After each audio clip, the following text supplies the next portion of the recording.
পরবর্তীতে মানে আমাকে বলতেছে ভাইজান আপনি কি বাংলাদেশি নাকি? পরে আমি বললাম হ্যাঁ ভাই। পরে আমি সালাম টালাম দিলাম, পরে ওনার হিস্ট্রি দিয়ে শুনলাম আর কি। সালাম দেখুন কি বলে, সাপ্লাই বিশাল লোক কীরকম অবস্থাতে আছে, কতটা খারাপ পরিস্থিতি আছে ওনার মুখ থেকে শুনে। আপনি সাপ্লাই বিষয় কয় বছর হয়েছে? কয় মাস হয়েছে? 5 মাস। হ্যাঁ 5 মাস। কত দিয়েছে? আছে তো 4 লাখ টাকা পড়েছে।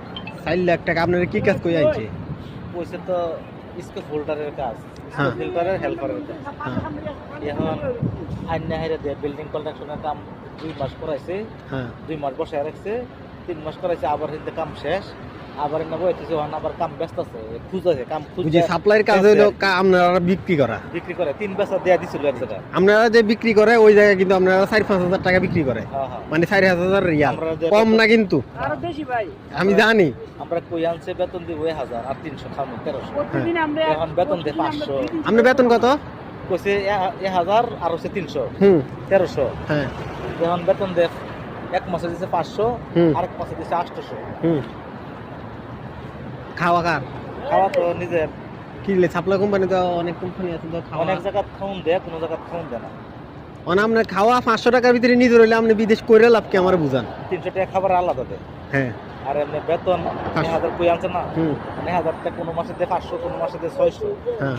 এরকম করে। খাবার তো 300 দেই। তো এইরকম 500 টাকা কিছু নাকি? হাই হাই রে, 4 লাখ টাকা কবে উঠবে? হ্যাঁ 4 লাখ টাকা কবে উঠবে? তবে ওটা আমি চিন্তাই করে পাই না। ওইটাই তো কইতেছি। তো এমনি যদি আপনি 500 টাকা পান, 500 টাকা তো আপনার সাংসারিক খরচই আছে, তো আপনার ফ্যামিলিরে তো দিয়ে দিতে হবে। তো আর আমরা ক্যাশ কেবল কই, ঋণ ফুসবেন কই, আমি তো এটাই বুঝতেছি না। এই তো কাম কাজ তো পাইতেছি না, যে একটা কাম করতাম তবে। আমরা মোবাইলে কাজ আছে, মোবাইলে অনেক কাজ আছে, কিন্তু আমরা তো সাপ্লাই বিষয়, আপনারা তো বেজাল পুলিশে ধরলে তো ফাটাই দিব দেশে। কথা বোঝেন নাই? বাইরে কাম করবেন মানে হেতারা আন্ডারে কাম করলে পুলিশে ধরলে হেতারা ছুটে আনতে পারবে, এরকম ক্ষমতা আছে আবার হেতারা। যদি টুকটাক কাম যদি হেতারা অনুমতি ছাড়া বাইরে কাজ করেন তাহলে সমস্যা আছে আপনারা।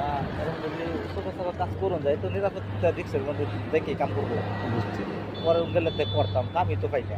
বুঝছি আপনারা আসলে, আমি আবার বোঝেন আবার আপনারা কিরকম চিন্তাতে আছেন, কিরকম মন মানসিকতা, কোথায় যাবেন এত টাকা দিয়ে যদি আইসা সৌদি আরবে। খুশির মধ্যে আছে, এটা হচ্ছে বড় কথা। আপনার দেখুন তো আমি শুকরিয়া আদায় করছি, যাতে আপনারটা দোয়া করি আল্লাহ পাক আপনাকে। আমি আলহামদুলিল্লাহ ভালো আছি। অফিসে কাম করছেন 2000 টাকা ভাই জানে? একদিন গল্প হলো না। ও না, আমি তো ভাই, আমি তো আমার যোগ্যতা নিছি চাকরি। কথা বলছেন, আমি কিন্তু আইছি দালালে আমারে বলছে